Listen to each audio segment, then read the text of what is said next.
All right, what's going on, everyone?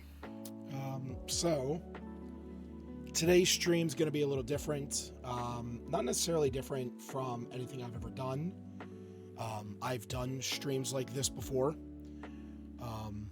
but the thing that's definitely going to be different about this is, if you can't tell, I got a bit of a sore throat, bit of a hoarse voice. So we're going to do what we can. We're going to get through this because, as you can see, what I have pulled up on my screen here is a couple D&D things. So, and as you can probably tell by the title of the stream, I'm going to be chilling out, listening to some Lofi, adding some stuff to D&D Beyond. I have some tea with me, so trying to soothe my voice because tomorrow is Saturday, and after all, on Saturdays, well, at least every other Saturday, I have a game down at the library. So today we are going to be adding, much like last time, a subclass to D&D Beyond for one of my players. This subclass, as you can see here on the left, is a Oath of the Eclipse. So this is going to be a Paladin Oath. And as with pretty much any time, adding something to Beyond, when it's something like this, whenever it's a subclass or even a race especially, a lot of times it's a lot easier to start with an existing template, an existing subclass as a template, and then jumping in from there, because it kind of organizes everything a lot better. But I do have a couple other things that I'm going to be going over today. A couple things I'm going to be adding to Beyond. I might deviate a little, add some more, but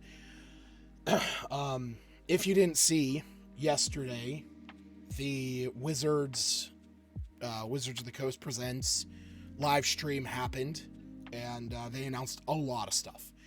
A lot. Like, crazy amounts of information. And a lot of that information is playtest material. So it's essentially the same thing as Unearthed Arcana. It's not meant to be looked at as official content, because it's not. It's just simply not. Which a lot of people don't get that. There's a lot of people out there that are going through this and they're posting on Reddit. And I mean, I'm right there with them, making fun and laughing. But a lot of this new stuff is just that. It's play test. It's meant to be poked and prodded at.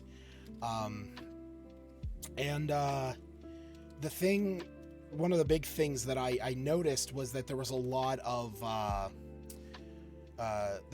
of changes they did to the feats. There's a lot of changes they did to races, at least a lot of the base races that were in the original player's handbook. There's also a lot of changes, especially to backgrounds. One of the big changes is that backgrounds are going to be getting first level feats, which is something that I've done for a while, because I feel that it gives my players, a little bit more oomph, makes them feel a little more special. So, they're going, at least the way that I've kind of done stuff. But anyway, I'm going to be adding some of those feats today. I'm going to be, listing them, at least just for the people that I play with. So we're going to jump into that. The first thing that I'm actually going to do, though, is I'm going to build this Oath of the Eclipse. And this is going to be for one of my players. Don't know what that means. This is going to be for one of my players in my library game. He is playing a paladin. He kind of came to me with his idea, something that he was interested in. And we, I sat down, I found some, information that could be used. Um, so that's what we're going to be doing today. I know I still have it on there, Tenets of the Sun. It's Tenets of the Eclipse. For some reason, I don't know why that wasn't changed. So yeah, let's get this in here. Tenets of the Eclipse. Oh wait, is it listed? Yeah, no, it's not listed there. Okay. Alright, so gotta do some of this stuff.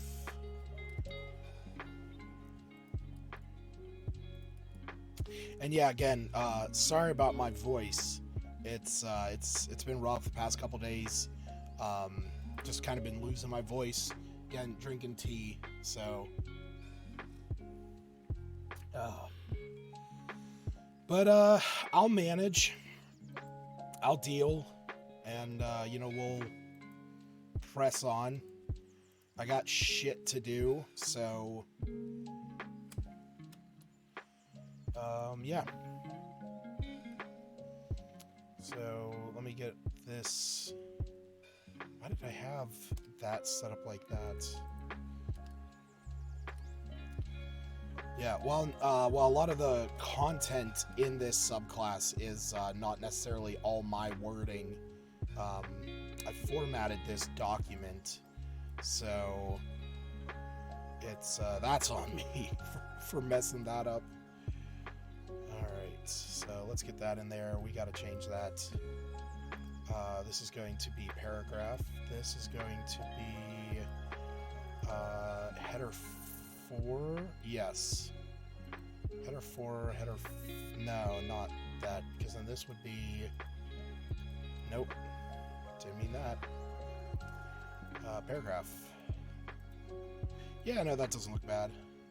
Nope. Nope, don't want you. Alright, so what is that? Header 5. This is paragraph, header 5, paragraph. It's probably a better way to do this. Honestly, it's not a big deal. This is for somebody, this for one specific person. It's not like the rest of the world's going to see this. I just don't have a meaningful way to put the whatchamacallits. Now, there is going to be the issue.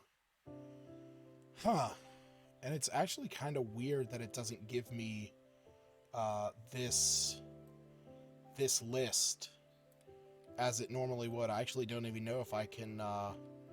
nope, can't copy and paste it like that. Formatting's all off.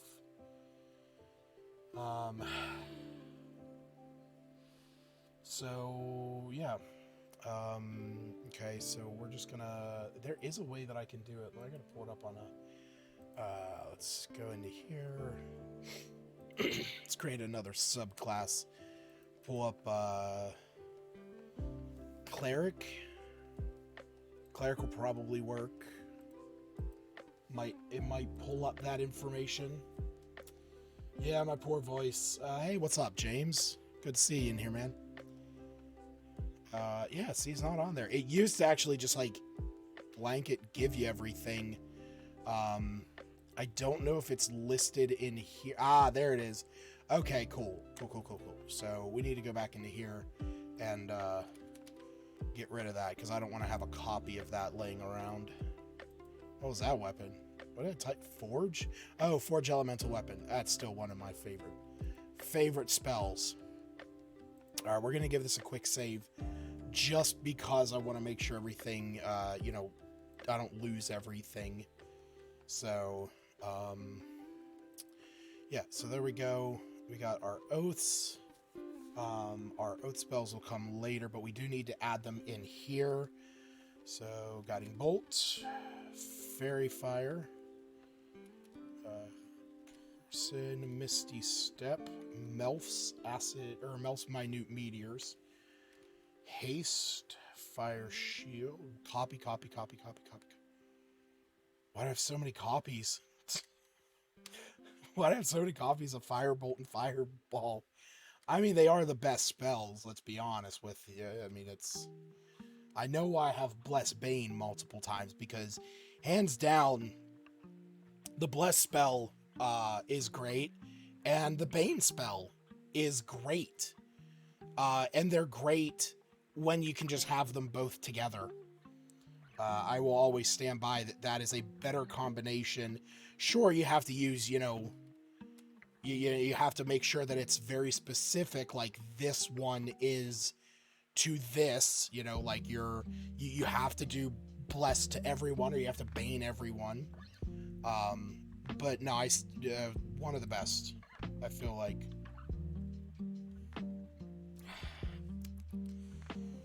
Ooh, all right. Cool.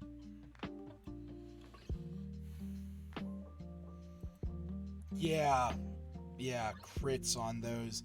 It's one of those things. I mean, anyone who's been involved in D&D for long enough, you're gonna know that they change shit all the time. It's it's not even a question of if, but more when. But it's just kind of crazy the fact that they're now saying that spells don't crit, that they weren't supposed to crit. I'm sorry, that's never gonna be a thing for me. Never. Like, spells absolutely can crit. It's just ridiculous. All right, so what do we got here? So we have Solar Empowerment, and yeah, that's it. It's really, they announced it yes. Well, they didn't really announce it, but it's more just like they're like, oh yeah, no, this is not a thing, and it, like, spells don't crit. In fact, that's actually going to be which one is it? Is it that? No, it's this. It's in here. It's in this document, and it's down here. Yeah, critical hits, weapons, and unarmed strikes. So yeah, that's it. It's weapons and unarmed strikes is technically what they say that it is. But I mean, hey, roll one of D&D. The Dungeon Master has the final say. I mean, this, to me, is bullshit anyway. There is no way in hell, if you roll a nat 20 on a charisma, on a persuasion check, for the king to hand over the keys to the kingdom, are you gonna get that? Absolutely not. There's no way in hell that I would allow something like that to happen. So it's, I've always been in that stance of, I like criticals. I like them to be meaty. I like them to be chunky. And the fact that now it's weapon dice, it's only the weapon dice, which means that your sneak attacks can't crit, a paladin's smite can't crit. I just don't like that. I don't think that's good. So yeah, probably not gonna worry about that. And I mean, hey, I don't have to agree with Chris Perkins.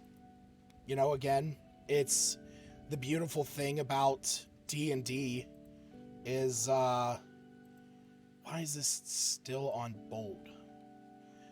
It's the beautiful thing about D&D is that I don't have to agree with the game writers. Nope, don't want that. Well, you're just gonna move it. Oh my god, stop doing that. Yeah, I don't have to agree with them, and I don't agree with them with that. But it was also the same thing with, whatchamacallit, why? Okay, hold on. this. Okay, there we go. This is one thing that I will never get over D&D Beyond is their ridiculous formatting. It's crazy. But yeah, like I said, I just don't necessarily agree with some of the changes that they're making, and that's why I'm not using them. As a main one, I don't necessarily like how they or not, sorry, I was gonna say something, it was entirely wrong. I like the fact that they're changing how they do inspiration, but to the same degree, which is very similar to how I've been running inspiration recently. If you're, familiar with this channel, if you've ever played a game with me, you know that I do inspiration now. I've done it differently in the past, but I do inspiration now where you get you either have inspiration or you don't. When you have it, you can roll advantage or you can re-roll, but have to take the new roll. And once it's flipped out, like once you've used it, I can impose disadvantage, and you get it back at the beginning of every session.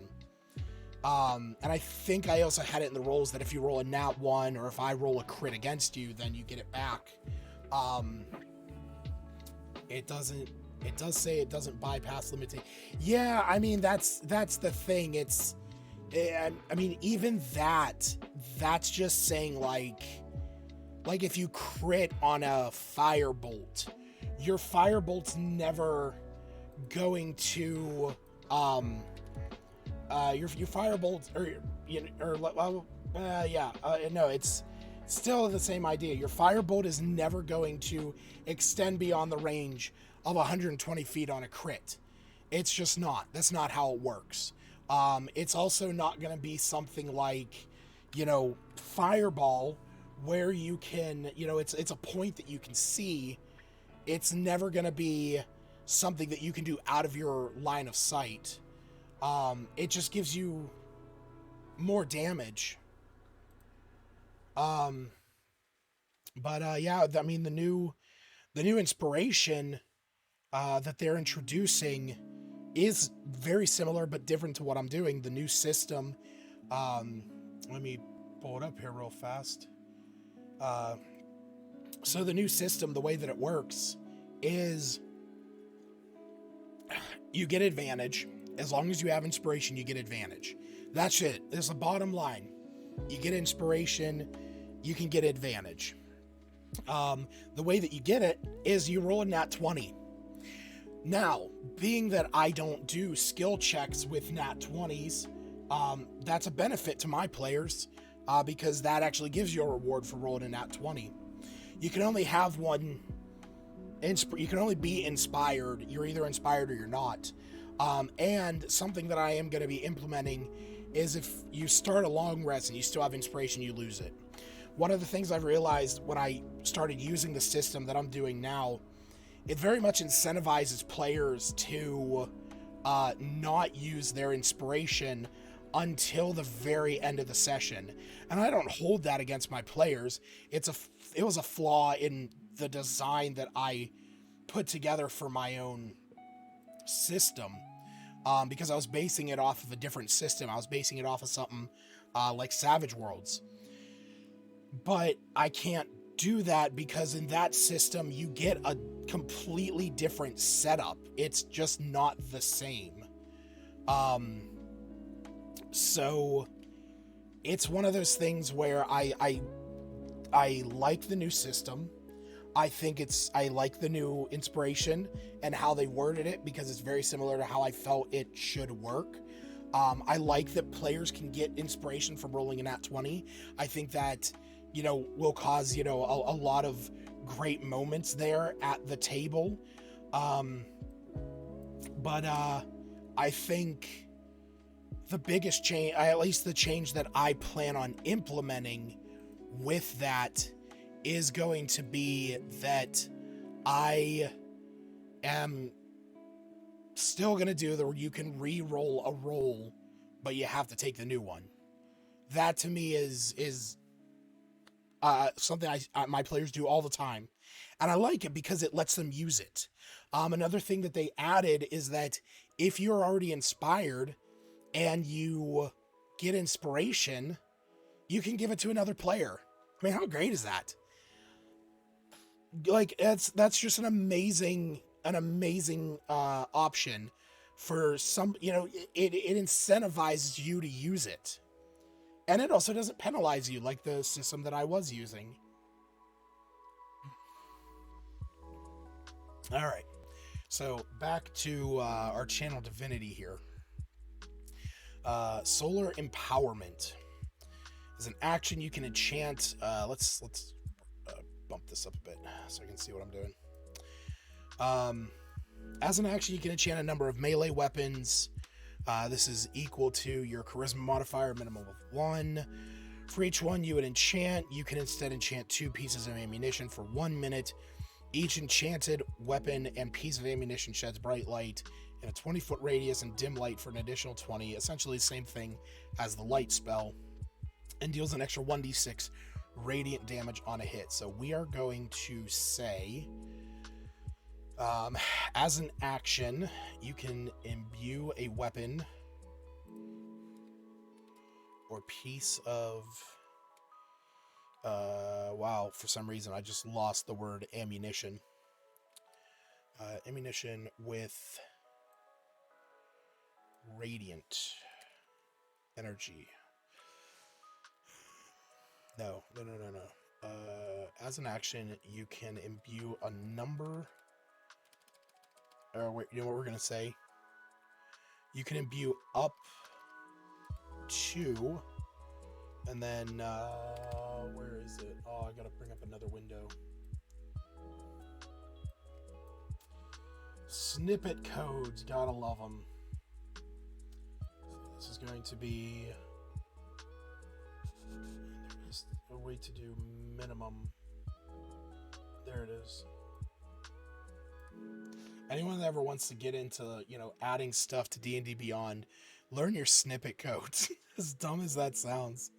As an action, you can view up to modifier charisma minimum 1, weapons or pieces of ammunition.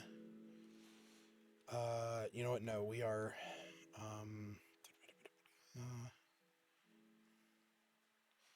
Yeah. Pieces of ammunition. As an action, you can view up to. And you know what? We actually want something else in there. We want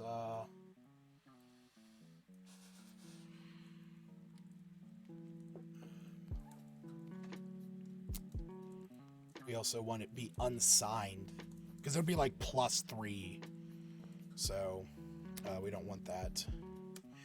You can view up to that number weapons.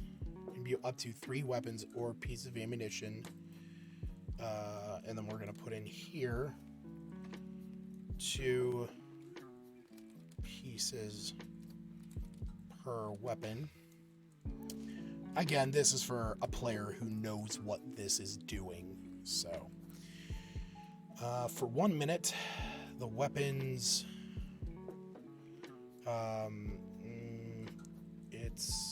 it is considered magical because it is dealing radiant damage.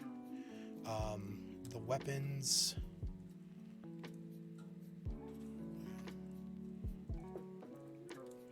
Weapons emit bright light for 20 feet and dim light for an additional 20. For 1 minute, the weapons emit bright light for 20 feet and dim light for 20 feet beyond that. In addition, the weapons deal an extra 1d6 radiant damage on a hit. Cool. Height. Hit. There we go. Alright, so that's easy enough. Now, it is going to be something that levels Hey, Aaron. Thanks. I appreciate it. I can never have a normal stream, can I, buddy? All right. So, shoot. No, it's, yeah. No, I'm feeling fine. I just have a sore throat. It's been hitting me. So, yeah, I'm okay. I'm just trying to, drinking some tea.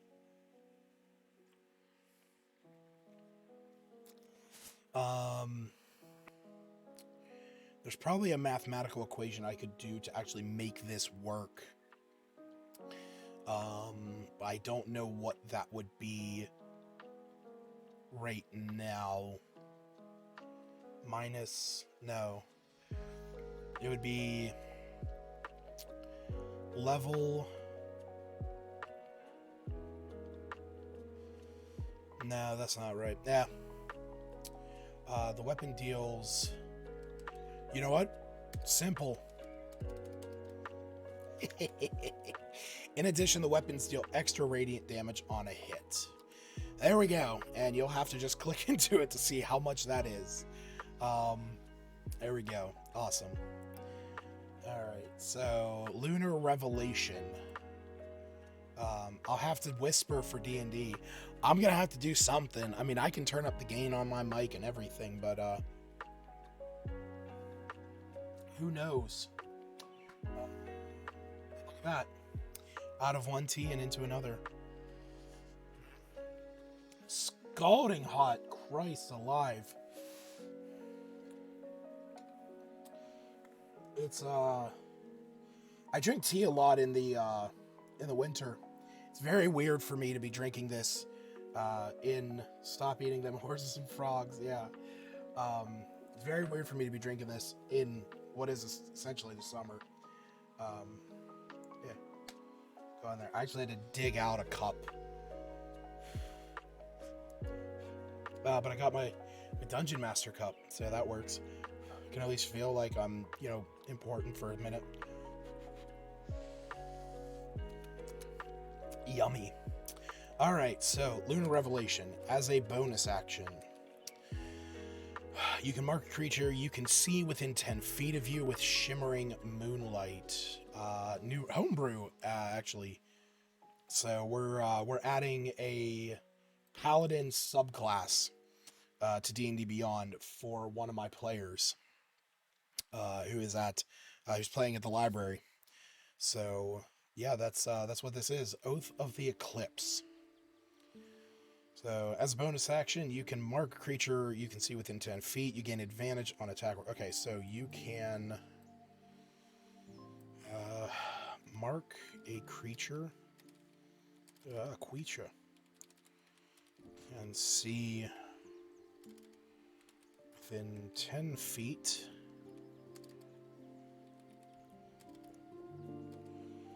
Yeah. So we're going to do that. Because again, snippets just need to be the simple. As a bonus action, you can mark a creature you can see within 10 feet. You gain advantage on attacks. Oh, wait. Hold on. We're going to reword it. For 1 minute, you gain advantage on attacks against this creature. No, wait, it's right. It's a caveat. Okay.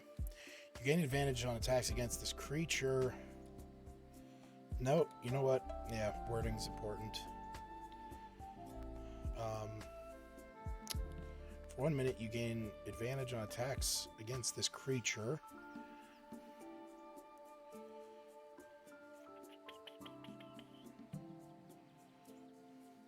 For 1 minute, or until the creature reaches 0 hit points or falls unconscious. Gain advantage on all attacks. You gain advantage on attacks against this creature And it is always and you can see it even through magical darkness. All right. At 11th level, you can target an invisible creature. So long as they, yeah, I think I'm just going to put this whole thing in there.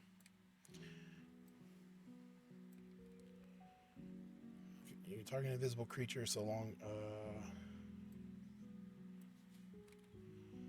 creature within 10 feet of you since their last turn. There we go.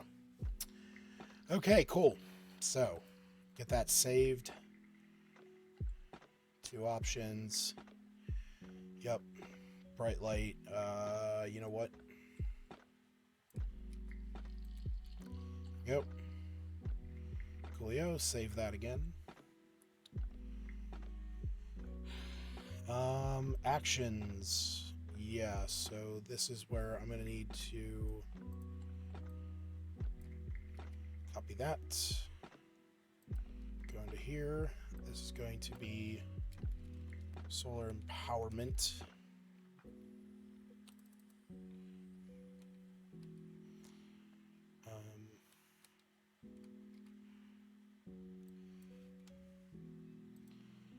I'll have to save that.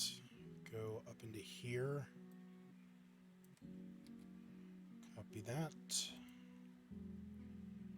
And bing. Alright, and same thing. So actually what I'm going to do, just to make my life a little bit easier, post this down there. Copy that.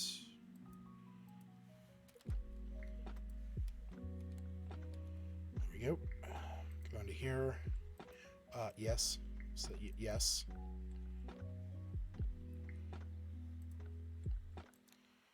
And Lunar Revelation.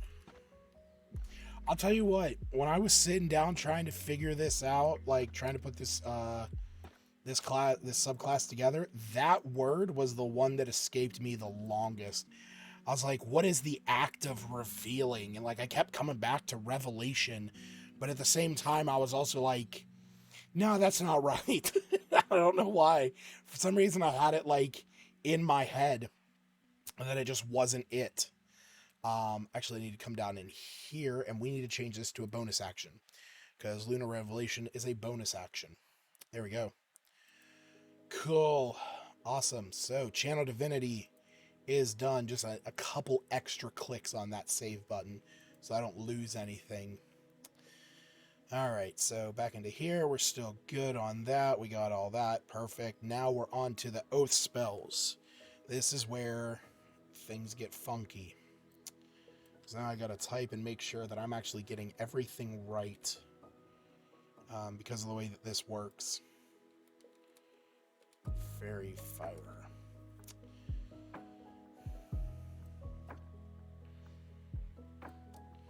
I too hate whenever I forget words. Honestly, it's one of those things that sticks with me a lot. I hold my rumination, or there you go. Rumination for illumination, yeah. Oh man, I hold myself in high regards for my my extensive lexicon, if you will. But it always kills me whenever a word escapes me, and then I'll Google it and I'll sit on it, and once I figure it out, then I just don't let it go, and I use it in almost every sentence after that.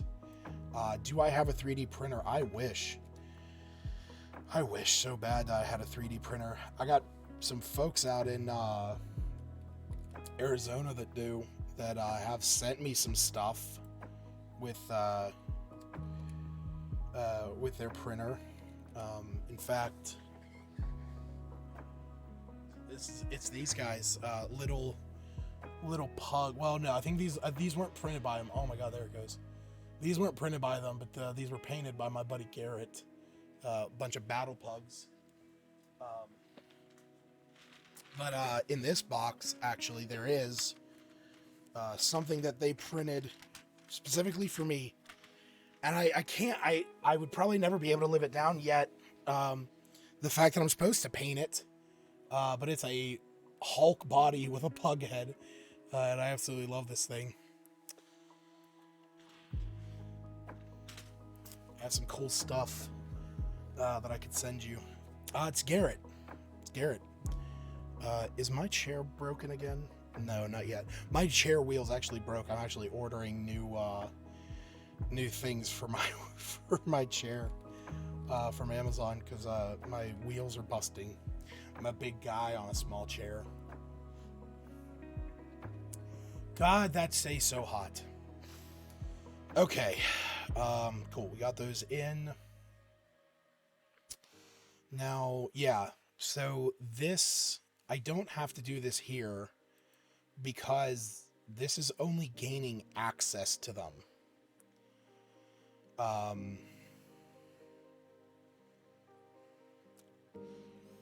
Yeah, it's, yeah.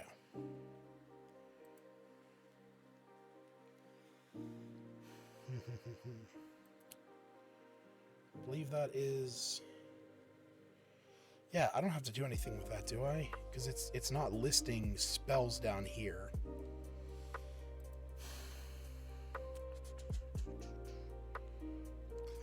That it may grant access to. Yeah. I'm hoping that that's right. I think it is. Because I know down here, whenever additional specific spells, let's just make sure that they get these. We'll have to look at it whenever we click on after this to make sure everything works. Cool. On to the 7th level ability. Aura of Guidance. This is kind of one of the big features of it. Again, formatting is always awful on here. Additionally, get there, hit these up.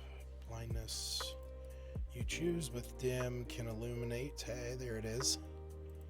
Be blinded, dismiss it. Target can. Cool. Starting at 7th level, you and friendly creatures within 10 feet of you can't be blinded. While conscious, friendly creatures including you within scale value, which is down here, so I'm not going to change,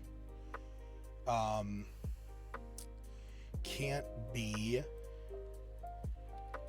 blinded.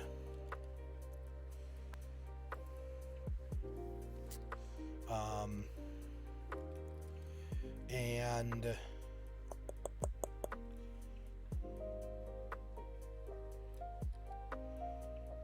we go.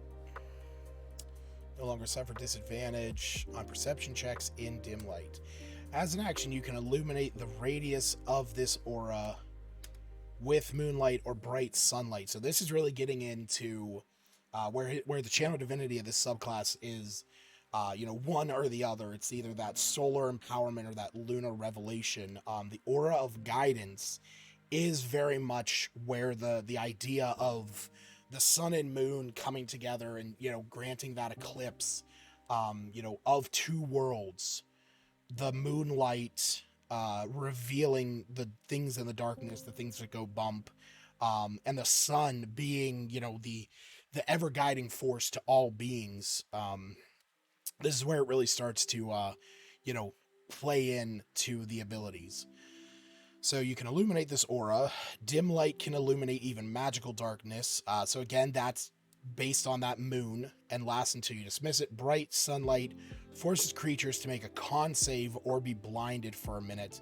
At the end of each of its turn, it can, so remake it, and that is, Additionally, when you use your Divine Smite, so this was another thing. This was actually something that a couple of my friends and I, when we were sitting down brainstorming this, when I was asking their advice, one of the ideas came up was, what elements were tying into this, and the original ones were fire and ice, and paladins have always been radiant, and so we kind of thought, like, well, what would be lunar, what would be the moon, and psychic, we eventually came to that idea.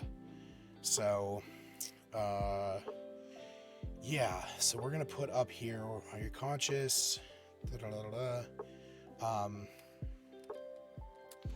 as an action, you can illuminate the aura,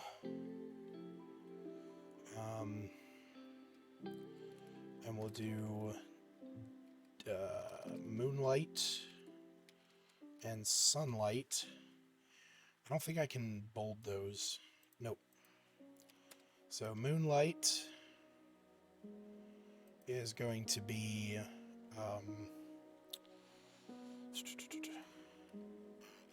illuminates magical darkness. Sunlight is con save. No.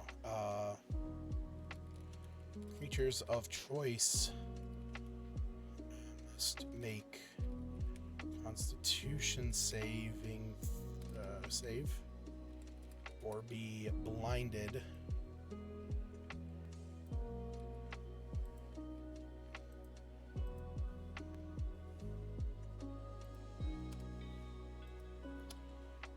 Or be blinded for 1 minute. All right. Put this one up here. Additionally, your Divine Smith.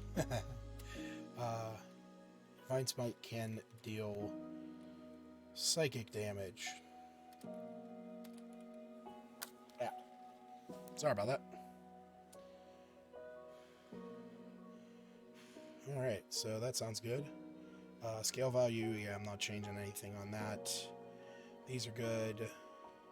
I think if I do that, that should be fine. Illuminates darkness, including magical darkness. There we go. All right, and what is down here? We're going to change this from that to blinded. And scaling level, yep, those are good. Cool. So save and aura of guidance. Oh, for some reason I just couldn't think. It's killing me. Can't think of how to spell guidance. Just a couple more saves. Alright, so on to the next one. Astral Radiance.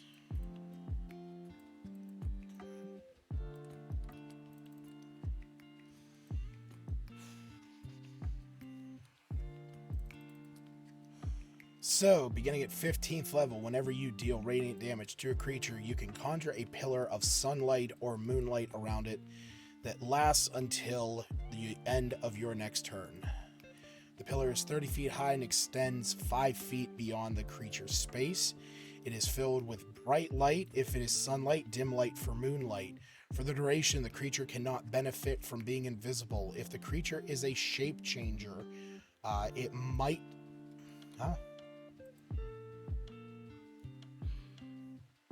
If the creature is a shape changer, it might succeed on a Constitution saving throw.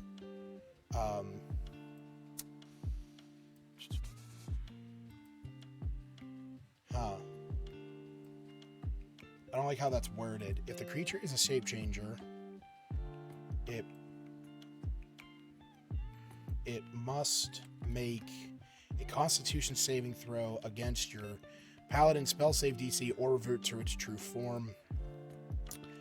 While the pillar is present, spells, abilities, and effects that deal radiant for sunlight and psychic for moonlight damage are amplified, dealing an extra 3d6 of the particular damage type. Now, I know 3d6 sounds like a lot for like any radiant or psychic, but this is also at 15th level.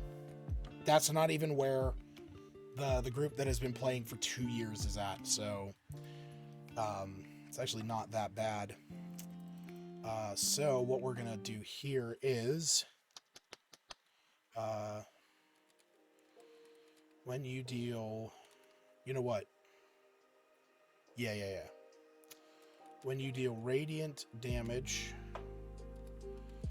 you can conjure a pillow.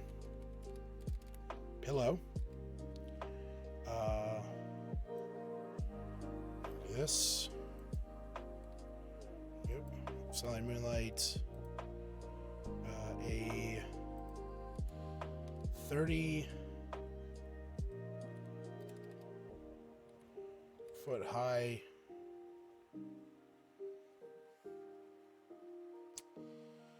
you deal radiant damage, you can conjure a 30-foot high pillar of sunlight around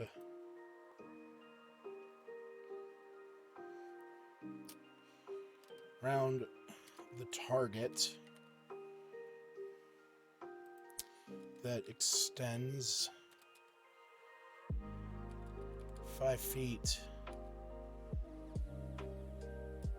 extends in a 5-foot radius, and lasts until the end of your next turn.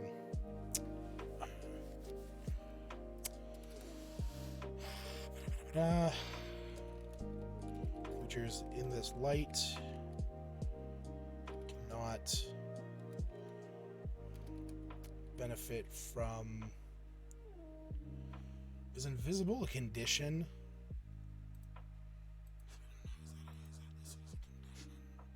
Yes, okay. Do I have... Shoot. Oh, this is a pain in the butt. I'll have to change it. Cannot benefit from being invisible. And shape changers must make a con save or revert to its true form. Spells, abilities, and effects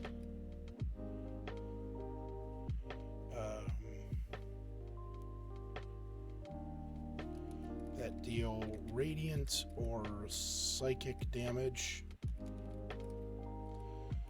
in this aura deal an additional 3d6 damage. Yeah, again, well, it might not be worded perfectly. It's going to be worded best for what we need. And I also know, like, what the specifics are. Can't be, like, casting Moonlight and somebody's casting Vicious Mockery. And, do Moonlight and Vicious Mockery. By the light of the moon, I see your white ass, and it is as pale as the moon itself. Suddenly just taking... just taking so much damage. Oh my god. I mean, you have to be 15th level to do that, so that's already bumped up to 3d4. And get an extra 3d6 on that. Ooh, that's funny. Alright, so go ahead and save that. Astral Radiance, coolio. I do want to do one thing, though. So, funny enough, as some people who know me, I'm a big keyboard snob. And it's funny because I have a key on my keyboard that doesn't work, and it's specifically not that one. Yeah, it's the right bracket. It's the right square bracket key. Just doesn't work, and I've tried replacing the switch. I think it's something with the PCB. But I can't do snippet codes for that, which is a big pain in the ass. But I get by because, you know, Control C, Control V is great. Invisible. There we go. This way I can always reference back to that information.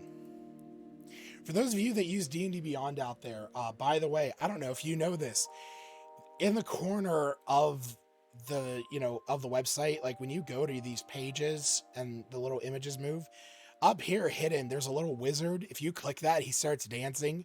I always have it on, but then it like rainbows your text and the images. If you didn't know that, it's fucking funny. Because I've had some people look over my shoulder and they get really confused when they see that, but I couldn't look at this website any other way. I love this so much. All right, so last one, one of the only, if not the only class that gets a capstone at 20. It's, you know, this is going to be the grand one.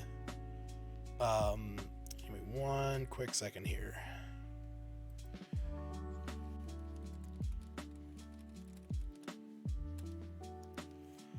All right, so Final Eclipse. As the tenants say, under the final hour, the final eclipse will one day come. So, what is this exactly? At 20th level, as an action, you can summon a massive beam of sunlight, apparently, or moonlight down upon your enemies, lasting for a minute. This beam fills a 60-foot circle, and all targets are dealt 66 radiant or 66 psychic, if it's in moonlight, and damage. To try and exit the beam, targets must roll a Constitution save to move 1 square. On a success, they move and only take 1d12 radiant or psychic damage. On a failure, they remain stuck and take 4d12 damage. Once you use this, you cannot use it again until you finish the long rest. Wait, it also rainbows the text? Yes, it does. It rainbows all clickable text. So, here we go. Once per long rest, as an action, you can summon a beam of sunlight or moonlight in a 60-foot... this fills a 60-foot circle. 60-foot circle. That's poorly worded on my part. 60-foot circle. I'm going to say that's a 30-foot radius. Yeah, I mean 60-foot diameter. This beam fills orbital strike primed fire well. Yeah. Yeah, because that would be 60 foot across. So you're looking at 12 squares. Oh, that's crazy. So once per long rest as an action, you can summon a beam of sunlight or moonlight in a 30-foot radius. Creatures within this radius take 6d12. We're just gonna or psychic damage. Creatures must Constitution save to move 1 square. On a success, they move and only take. Okay, yeah.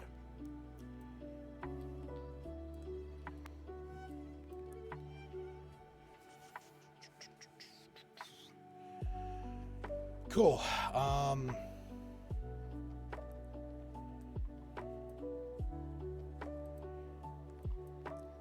Yeah, no, that's fine. That's worded all right. Save. It's going to be action. I'm probably going to want to copy all of this. Actually, here. Copy. Nope. Oh. Copy, paste. Copy. Wizard is kind of hard to find in there, but he is there. It just takes a minute to root around. Alright, so down in here. Final Eclipse. It's an action. Yep.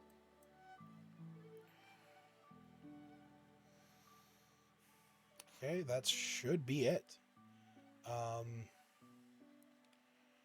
All right, so that's that. So we're going to go back to the Oath of the Eclipse, and we're going to give this a quick save. And again, I think the Oath spells are off. I don't think it's going to do it right. They're always prepared, and they don't count against your number of prepared spells.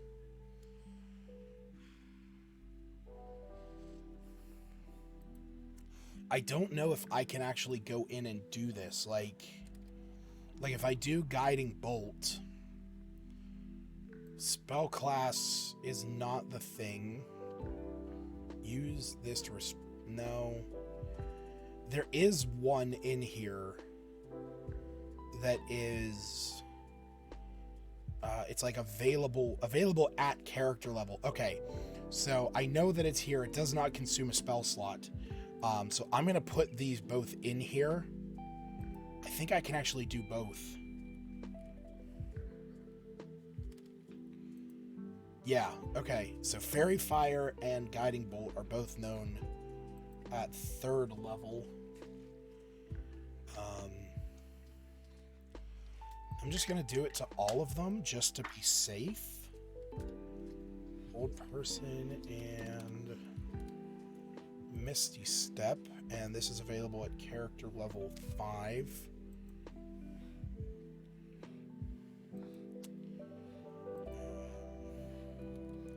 Melf's Minute Meteors and Haste, and that is known at 9th level. Is Infinite. That just turns spells into cantrips, makes them at will. It's crazy. Fire Shield and Banishment. That is known at 13th. My wife was just in here.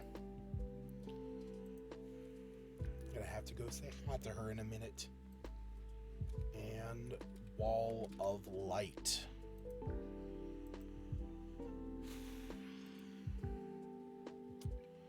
There we go. All right, so that should do it regardless.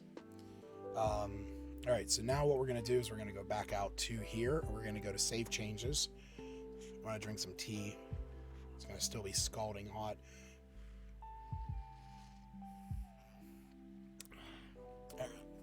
So now what I'm going to do is I'm going to go under my characters.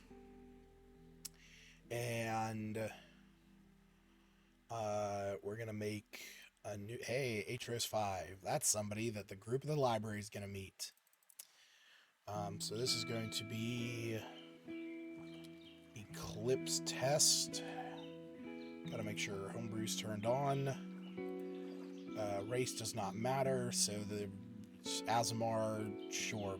Scourge, I don't care. Fallen. Don't rightly care. Paladin. We're going to bump you the whole way up to 20. Sacred Oath. Oath of the Eclipse. So Oath spells. Ah, shit. Yeah. See, this is where this fucks me up.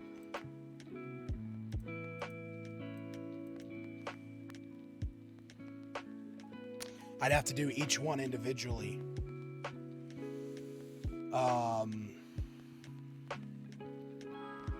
Huh.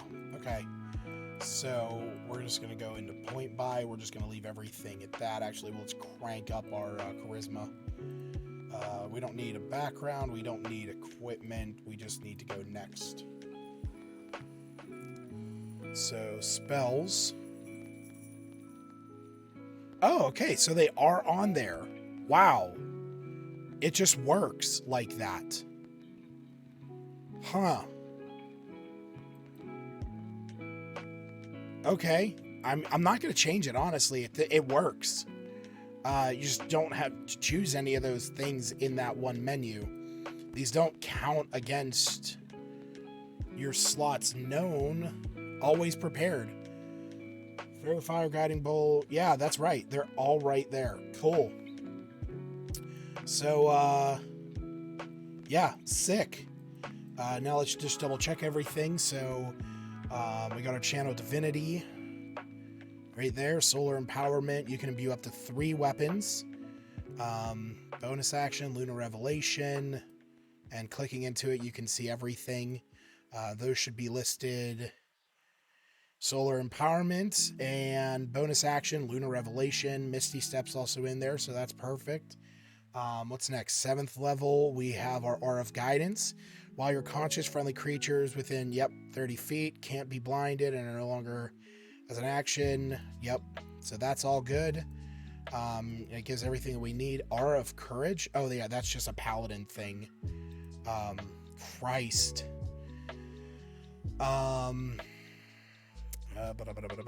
Additionally, your Divine Smite can deal psychic damage. Okay, that's where that is. Astral Radiance, when you deal radiant damage, blah, blah, blah, blah, blah, works. And right there, once per long rest. Final Eclipse, and that should be listed right there. Sick. All right. So, Eclipse test works.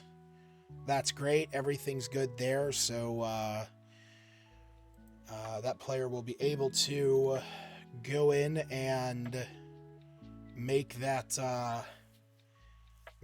character and update their subclass when the time comes. So being that that's over, we're going to jump over to what was a part of the UA that was announced yesterday. You know what? Hold on. I'm going to turn... There we go. I just can't stand looking at that bright white. All right, so yeah, I'm going to be adding a couple of these feats. So that's what I'm going to be doing now. Now, find that document I had. There it is. So yeah, as I was mentioning before, beyond our the new Unearthed Arcana, the new playtest material, they changed a lot of stuff. Of that stuff, there's changes to races, backgrounds, feats, how spells are kind of categorized, how crits work, how inspiration works. It's a lot of language changes, especially. They're not checks anymore. Like I feel like they're kind of moving away from the phrase check, like a skill check, because or at least they're categorizing attacks, checks, and saves into what's called a D20 test. So it's definitely different. But yeah, so humans got an upgrade. They now gain inspiration whenever they finish a long rest. So that's an update. Ardlings are, funny enough, Ardlings are kind of what they're balancing the tieflings with. So these are angelic creatures with animal-like faces. And they're either chaotic good, lawful good, or neutral good, much like the tieflings later on are either, lawful evil, chaotic evil, or neutral evil. But beyond that, Dragonborn actually did not really get a huge change. Their damage did actually adjust. So a paladin's damage used to be that it went up with your level, that it actually scaled specifically with your level. And while that was fine and all, I actually ran the numbers. I won't be able to put it up on here, but the numbers actually do play out for Dragonborn now that it is 1d10 plus your character level. You actually do a huge heft amount more damage in like larger increments. In the past, it used to be you roll 1d10 at this level, 2d10 at this level, so on and so on. So now you're just getting this automatic level bonus. So it means that like at level 1, you have an average of 7, whereas before you had 6. And you had, with the old one, where you're just rolling 1d10, you had an average of 6 until you reached level 5. Then it jumped up to an average of 12. Now at first level, you have 7, and it goes up by 1 for every time you go up. So it actually does balance out very well. I do appreciate that. Another big thing that they changed, which we kind of knew was coming down the pipeline in time, is a lot of things are now based off of your proficiency bonus, not off of your main ability score or your level or anything like that. And honestly, I kind of like that. I feel that tying more things to your proficiency bonus is good because it gives you that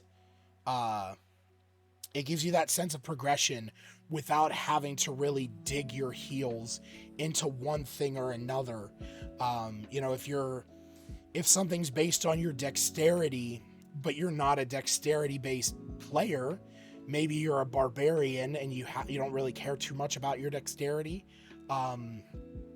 Basing it off your proficiency means that yes, while in the beginning it's going to be lower because you start with a 2 and you don't go up until you reach level 5 or something. It's it is giving you a steady progression. You get a plus 3 at 5, and then at 9, 13 at 17. Yeah, so I do like things being tied to the proficiency bonus. I think it works. Dwarfs got nerfed. That was a big thing, for what it's worth. So humans got this bonus. Ardlings are just brand new. Dragonborn got a bit of a buff. Also, Dragonborn now have dark vision. That's a huge thing. Did not have that before. But dwarves kind of got fucked a little bit. I got a fly flying around. Dwarves kind of got fucked a little bit. So in the past, they had proficiency with a slew of weapons, battle axes, hand axes, hammers. They also got proficiency with either smith tools, brewer supplies, or mason tools, and had expertise on history checks with stonework. Also, dwarves were the only class that got 2 +2 skills at the beginning. That's just completely changed now. They don't have your ability scores, your ASIs tied to your race anymore. They're actually tied to your background.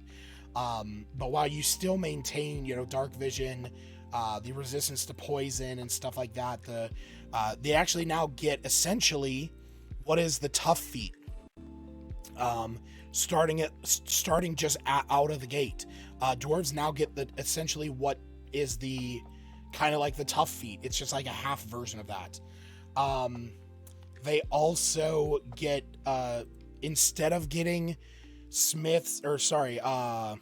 brewer supplies, they now get jewelers and tinkerers, which I kind of like. I kind of think it goes into that whole forge essence.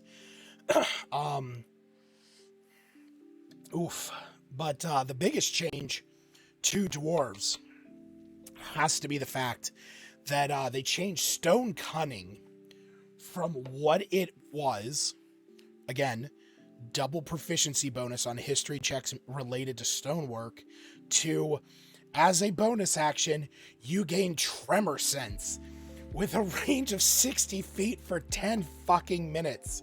And this is used the amount of times equal to a proficiency bonus. If you don't know, Tremor Sense is basically within whatever that aura is, whatever that radius is, you just know where things are. I actually think they outline it at the bottom of this document. Yeah, here it is. They can pinpoint the location of creatures and moving objects within the range, and provide anything it's detecting are both in contact with the same surface.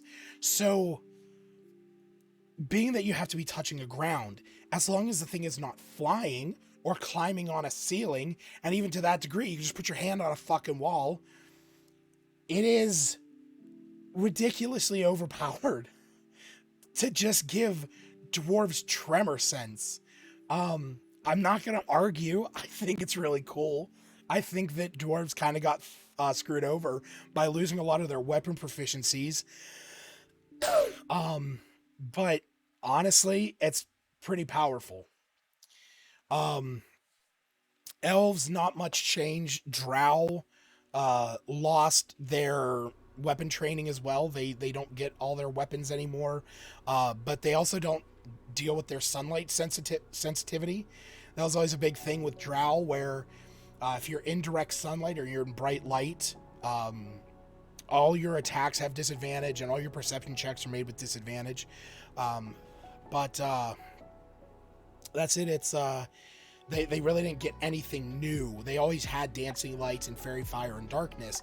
The big change came in with high elves and wood elves. So again, much like all the others, high elf and wood elf lost their weapon proficiencies at first level. Wood elves and high elves always had both bows and both swords, long and short. They don't get that now. And it's not even listed up in here. It's just an elf thing. They just don't have it anymore. But in also, wood elves don't get their ability to hide in foliage. So that was also a big change. But what they do get is elves get prestidigitation, and then they can change that cantrip whenever they want. So you get it at first level, and then you can just replace it. But you also get Detect Magic and Misty Step. Wood Elves getting Druidcraft, Long Strider, and Pass Without Trace, which honestly, it makes a Wood Elf Ranger that much more appropriate, I'll be honest with you. High Elf Wizards are always huge. Wood Elf Rangers are always huge. You know, those are very commonly played combos, and I think that's what they're really playing into. Not only that, but the fact that they're getting Druidcraft, which would make for a hell of a druid. A Wood Elf Druid would be good. And again, Wood Elves, classic Ranger Druids. Gnomes, not really anything changed except a bit of language, and that is the fact that Gnomish Cunning used to be specifically on magic. You had advantage on these 3 saves against magic. Now, you just have them against those. So, granted, there's not that many things out there that are imposing mental saves against your character. Dex, Strength, Con, those are fairly common. But Intelligence, Wisdom, and Charisma saves, those are often just based on magic spells.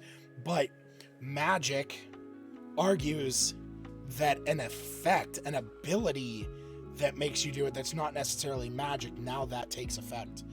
Another thing that changed with gnomes, forest gnomes used to just be able to communicate with animals. Now you actually get the Speak with Animals spell. So it's now just like, it's not an idea, it's a spell. Rock gnomes also get, so rock gnomes had all of this stuff before. They had all of this like tinkering things. Now it's tied to the prestidigitation cantrip. So when you cast that spell, you can make one of these things. It's not just a thing anymore. Next, halflings, nothing really changed. It's pretty much all the same. The only difference is now you get advantage to end your frightened condition. In the past, it was against being frightened, but once you had that, all your saves made after that were rolled normally. Now you have advantage. Orcs didn't change. Orcs actually changed with Morden Kanan presents Monsters of the Multiverse, so this is actually no different from then. Tieflings actually changed only to the sense of what the Ardling is now. So before, you had a bunch of different options for tieflings. Here, let me pull that up. So, for example, your tiefling, you had all these different options, and it was based on the different levels of the 9 hells. So Levistus, which is the Stygia, it's the frozen level of hell. This is, you had Ray of Frost, Armor of Agathis, Darkness, Mammon,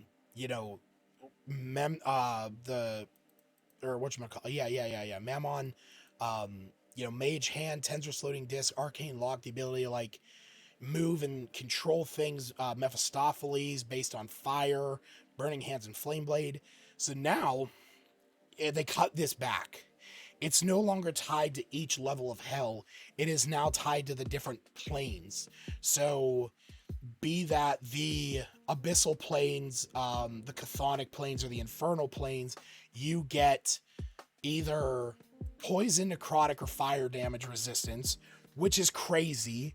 The fact that you can now get you could play a great old one, a goo warlock, with a chthonic tiefling, and I think it's very cool to have that.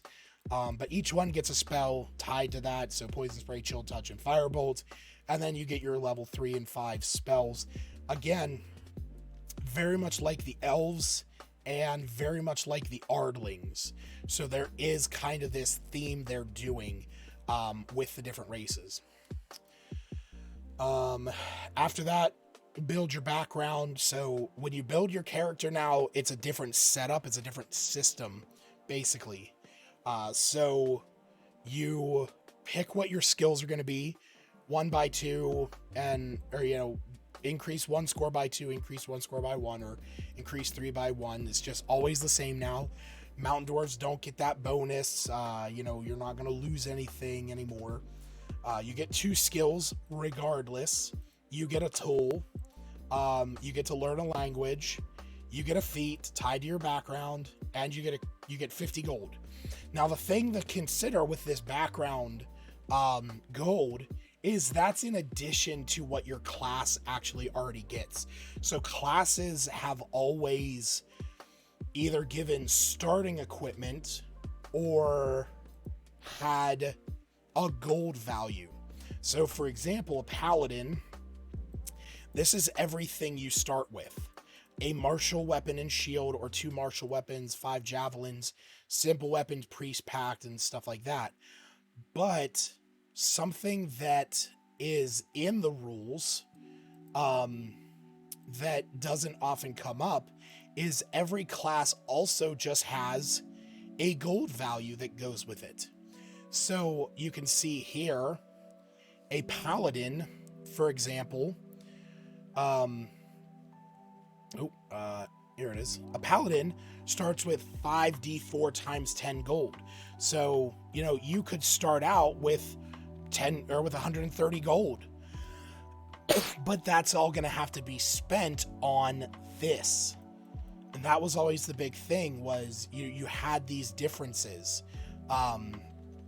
in starting gold, and backgrounds always had different amounts of starting gold. But now the way that it works is you get 50 gold, and even these prepared sample backgrounds are kind of based on that. So, if you bought all of these items, you'd have 3 gold left out of 50. So yeah, I don't mind it. It's definitely different. But what we're going to jump into next is adding some of these feats. So there's changes to how the feats work. And the way that I'm going to address all these is I'm going to put this in here as OD&D. So this is going to represent now that this is based on the 1D&D system. So what we need to do, though, is we need to adjust this because this is definitely different. You gain a bonus to initiative equal to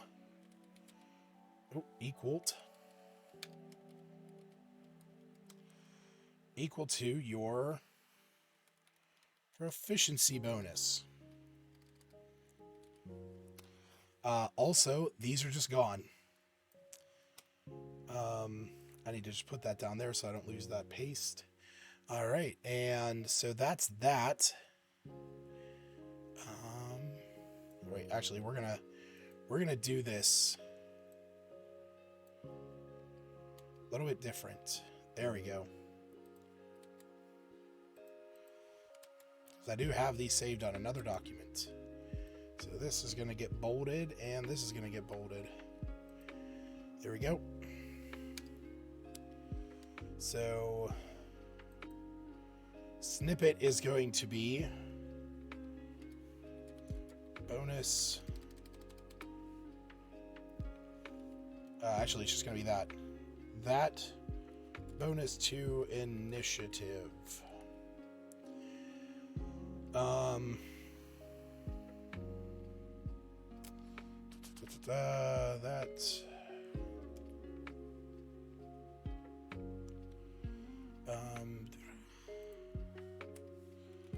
You can swamp initiative spots with a willing ally. Okay.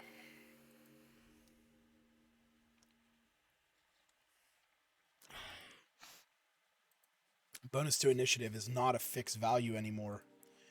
That's actually going to be rough. Huh. I didn't really think about that. So this is one of those things where it's kind of difficult to sit there and think about how a lot of this stuff is going to be implemented on a back end side of things.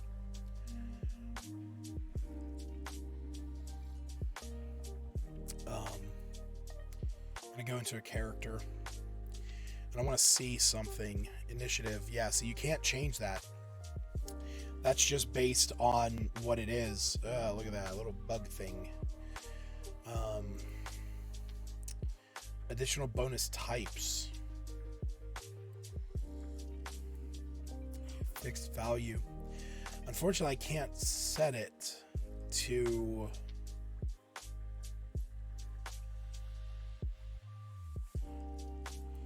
proficiency. Huh. I wonder. That's weird. I don't think I can.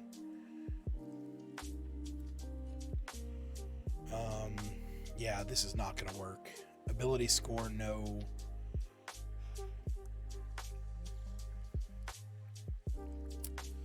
Fixed value.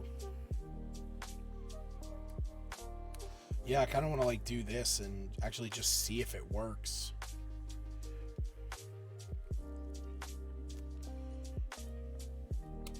Yep, Spelljammer dice. As all, yeah, proficiency is not a number. Shoot. Bonus. Stacking bonus. No.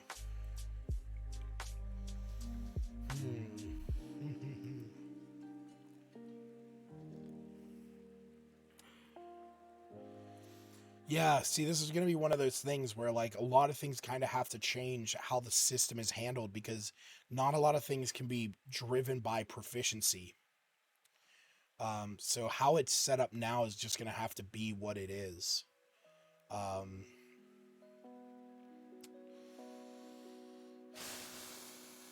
Yeah. It's going to just have to be no bonus. It's going to have to show it under the features. and then you're just going to have to roll it from there. So, yeah. That sucks. It honestly does. Alright, Crafter. This is actually a new one that was added with this, and what it actually does is this particular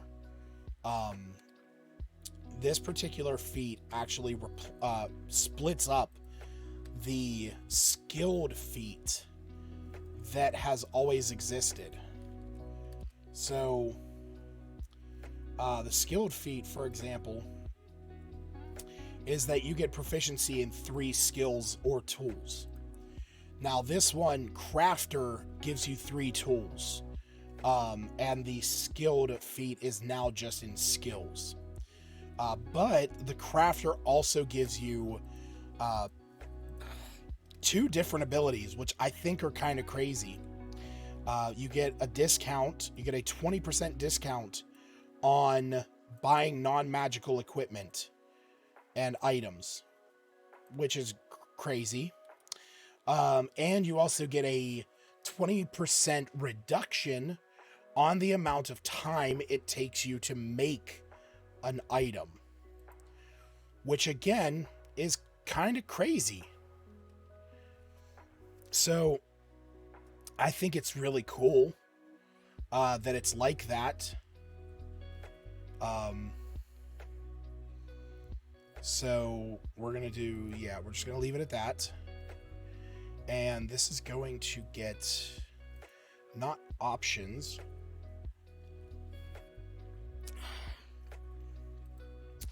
but this is going to be, oh, you know what? Actually, I just realized how I could have done this better. So we're going to go back to creations. We're going to go in, we're going to delete that. And we're going to go to create a feat, and we're going to base this off of the skilled feat. Because I'll actually be able to do the same thing with the other one. So this is going to be Crafter.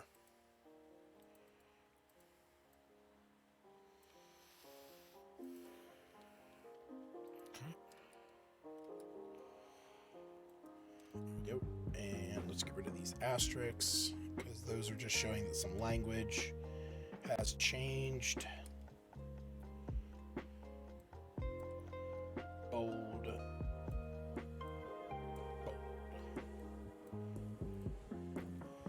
And bold. Alright, so save. Yeah, see, modifiers. Choose a skill. No, this is going to be choose a tool.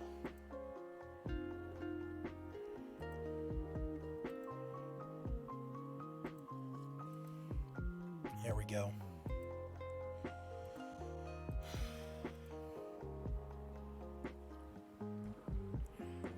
My tea is now at a temperature at which I can drink it without scalding my throat.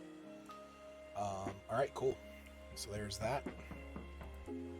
So we're going to go next to the healer feat. And this one also got a pretty hefty change, as you can see. So you now get this ability called Battle Medic, which is nuts. And healing rerolls, which actually isn't that crazy. So pretty much what these do now is you have so your ability to heal using your healer's kit just got buffed like no one's business. So whereas before it was limited to once per day, it was not once per day, once per rest. Now you can just keep using it, but it is based off of a creature's hit points or a hit die. So that's tied to their level. So no matter what, I ran the numbers on a single use basis. The new system on average is better. just in general. It is across the board better. No question. Now on, like, first level, yeah. No, things are, a character who has a D6 hit die, like a sorcerer or wizard, yeah, they're only going to get, on average 6 points back. Whereas with the other one, you could get 9. But the moment you get to level 2, you could get 12 a day. Whereas before you could get 10. Once you reach level 8, you could get 56 a day as a healer. Whereas before you could only get 16. It's a good improvement, in my opinion. So there we go. You also get to re-roll 1s on healing spells, which I think is good too. OD&D. It's crazy to write OD&D because I know what it means, but it makes me feel like I'm writing AD&D.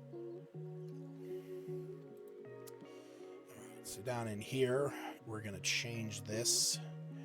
As an action, you can spend a use to restore 1d6 plus... No, this is just different. 10 to a creature and restore an amount of hit points equal to the creature's hit die plus efficiency.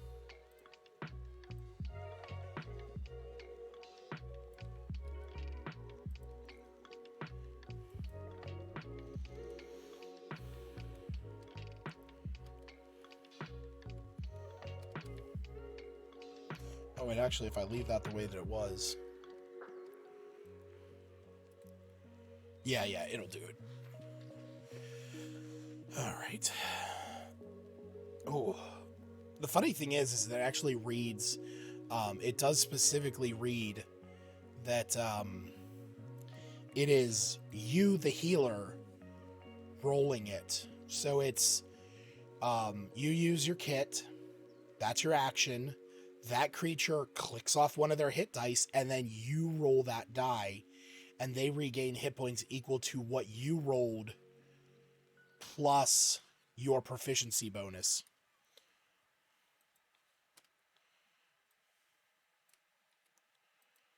It's just kind of weird. In a lot of cases, it's normally, the one who's on the ground rolling. But then again, that's more health potions than anything. All right, so that's good. Someone who likes new hero. Yeah. The rerolls are nice. It's bad. It's similar to something I had with Cooper back in the day. So next up is going to be Lucky, the redo of Lucky, which actually, if I'm not mistaken, does not change that much. Again, it's literally the only thing that is changing is right here. You have an amount of luck points equal to your proficiency proficiency bonus. That's it. They changed that.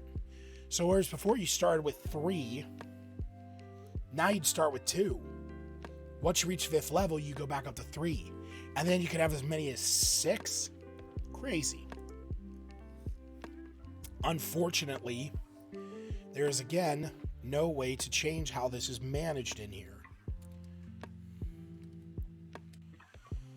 So it's just going to have to be something that is remembered.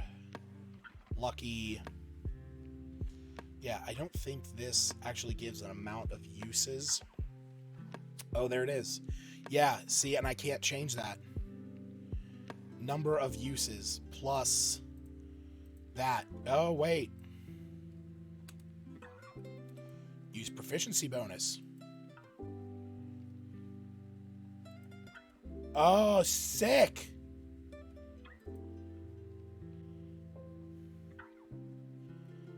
I couldn't do that with alert because alert's a bonus, not an action, but that's cool that I can do it there.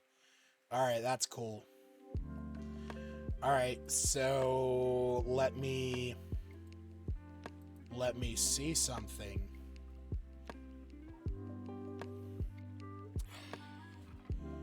Gambler test. I forgot to delete the gambler test. But we're going to go in and we're going to redo his lucky fate. And we're going to see add. Oh shit, that's sick. That just works. Hell yeah. All right.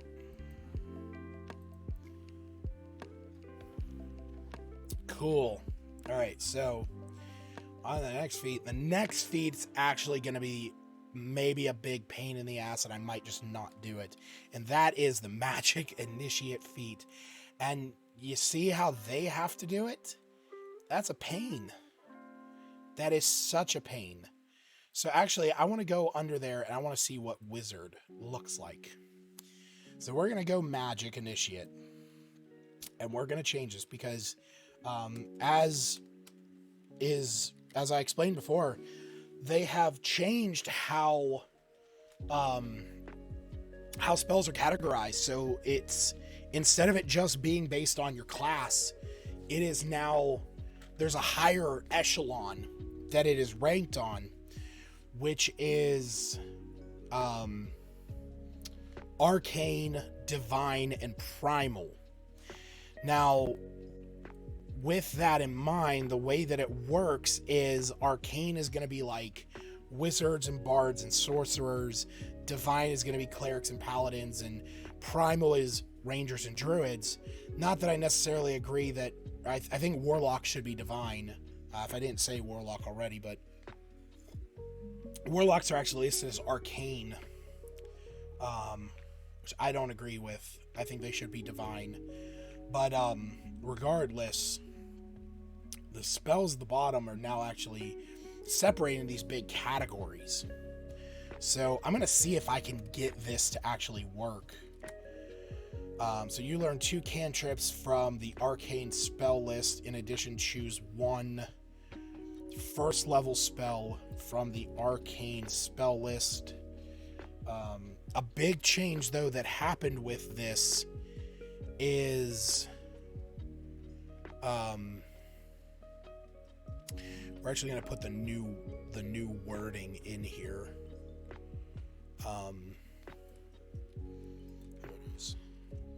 You've learned the basics of a particular school. Okay, so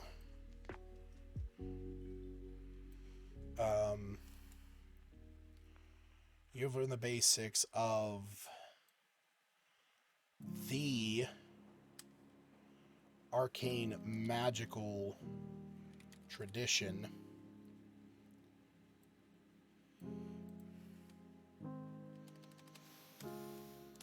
You gain the following benefits related to that choice. 2 cantrips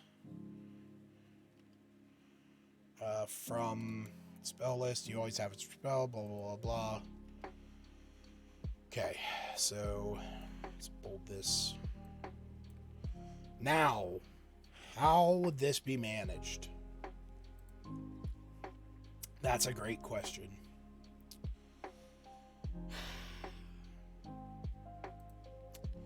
So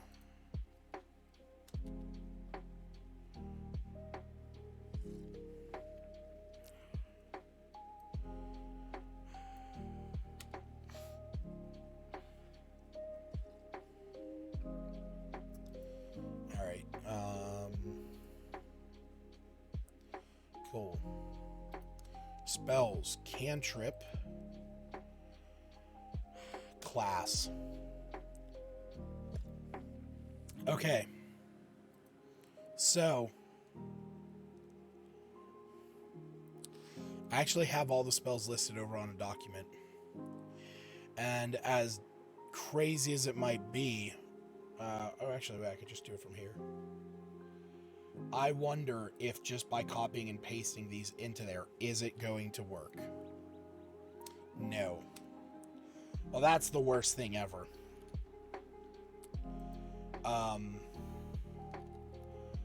because I would have to sit here and type in each one, and this is a long list. I'm not saying that I'm not going to do it at some point. I'm just probably not going to do this tonight because this is it's just a long list, and it's going to be so big. So we're going to forego doing the Magic Initiate for now. Maybe one day I'll revisit it. It is what it is. All right, so the next one, we're actually going back to skilled, funny enough, and we're going to do musician. Now, musician, I actually have I have a big love for this particular feat, and that is because I think that the ability to have another class giving out this new form of inspiration, a barbarian no longer has to be multi-class. Taking this feat, you could be a heavy metal barbarian giving inspiration. So I absolutely love this. All right, so oh, come on. I hate when it does this. No creations, yep. Yo, and back into there. So that's still good. So modifiers, these need to be changed to musical instruments.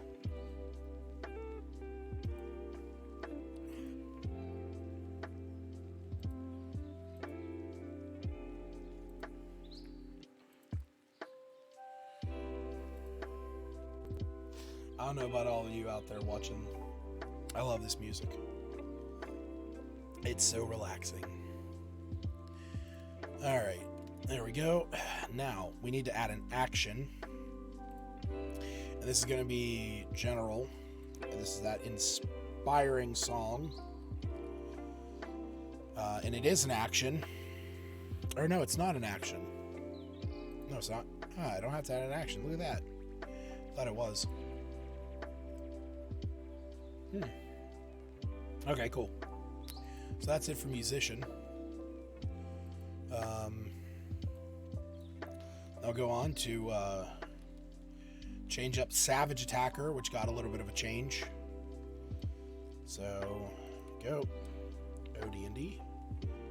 Now the biggest difference is when you take the attack action and hit a creature with a weapon, you can re-roll the weapon die twice. It is no longer tied to melee, as you see here, melee weapon. You can now get Savage Attacker and have it benefit you as a ranger or, say, a rogue who uses thrown weapons or something like that, which I really like. I really like that idea. All right, so now we're going to go to skilled once again, because this is actually the real change to skilled.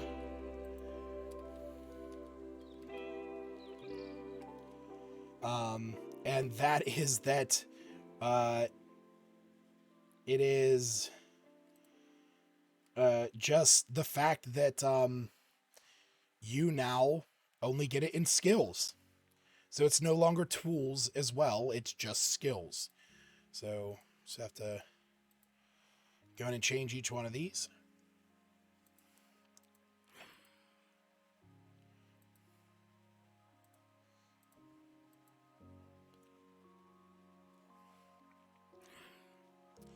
I'm almost out of tea, so I'm going to have to go and get some here soon. But the upside is that right now, I'm almost done. That's right. All we have left is to change up Tavern Brawler, and then we'll be all set. Now, Tavern Brawler got arguably one of the heftiest changes.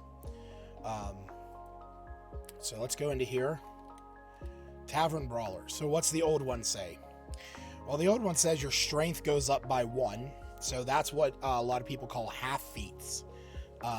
Where when you take a feat, your strength goes up, or an ability score goes up. A lot of people consider that as a half feat, because feats are oftentimes getting you like abilities and features. This one's giving you, and you're also getting them in replacement of ability score increases. So this one was always increase your strength. You become proficient with improvised weapons. Your unarmed strikes are now a D4. And when you hit a creature with an unarmed strike or an improvised weapon, you can attempt to grapple them as a bonus action. The new changes are you don't get that strength increase. But when you hit someone with an unarmed strike and deal damage, you deal damage equal to 1d4 plus your strength modifier instead of the normal damage. So it's not just a d4, you get your strength along with it.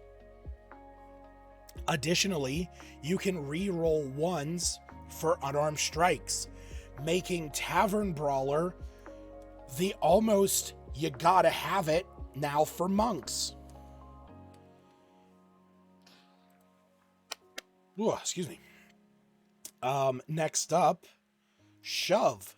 When you hit a creature with an unarmed strike, as part of the attack action on your turn, you can deal damage to them and also push them 5 feet away.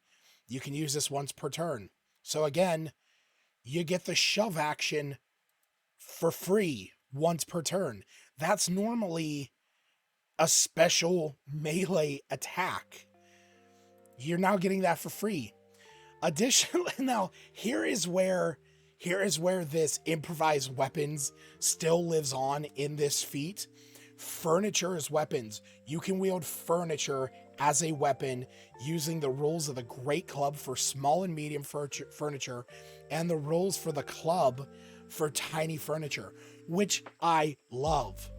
I love the idea of picking up a lamp and socking someone with it, or a chair, and actually having something to tie that into. Because one of the problems for a while was the idea of improvised weapons was that it was just a D4, or it would be to the DM's discretion of what it is. A club, yes, a club is still going to be 1d4, not a big deal, but a great club is 1d8. So to be able to pick up like a chair and wail someone in the side of the head with it for that 1d8 damage, again, monks a lot of times in the community got shit on for being really underpowered classes.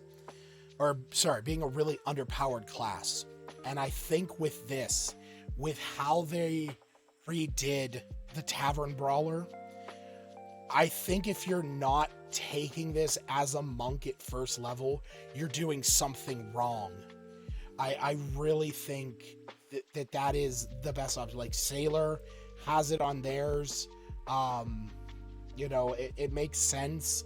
But even like no matter what you're looking at, backgrounds again don't matter anymore. I mean, they matter, but it's a lot of this stuff is now more flavor. Your backgrounds are basically just flavor at this point, which they have always been. But you've always gotten like a special ability. But now you get that feat. And I think if you're playing a monk or anybody who's doing unarmed combat, like a barbarian, like a wild, not a wild. What is that? What's that one race? Oh, why can't I think of it? What's it called? Not Kalishtar. It's Shifter. Yeah, like a long-tooth shifter. With your ability to, get this unarmed strike ability, and now to be able to reroll ones, to be able to shove. I think it's great. I think it's great what this particular feat did. So, yeah. So let's get that saved. Modifiers. Yep, nope, we need to delete that.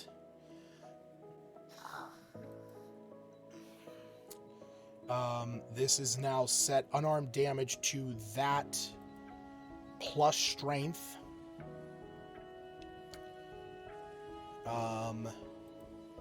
And these get deleted because that's just not a thing now.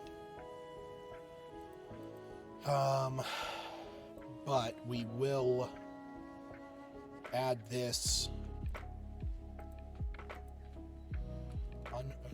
shove. Nope. Creature.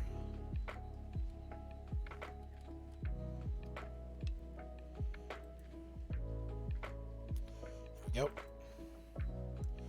All right. So I think that's going to be it for tonight. I got everything I wanted added.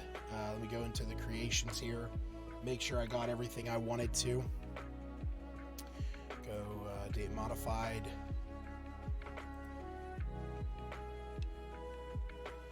There we go. So we got Tavern Brawler, Skilled, Savage Attacker, Musician. Didn't do Magic Initiate. I'll have to redo that on another day because that's just going to take me a lot of time. Lucky, Healer, Crafter, and Alert, and Oath of the Eclipse. Yeah, so there we go. We're all set. And I mean, hey, 2 hours on stream to add this stuff, not too bad. So thanks for swinging by, those of you who did. I really appreciate it. Kind of these more low-key streams, just, listen to some music, relaxing, and, just kind of hanging out. Also, I guess just using up my voice and what is left of it. Yeah, with that, we're going to head out for the night. I'm going to get some sleep, try and drink some more tea, and hopefully my voice sounds better for my D&D game tomorrow. So, for all of you out there, have a wonderful night. Thanks for stopping by, and I'll see you later.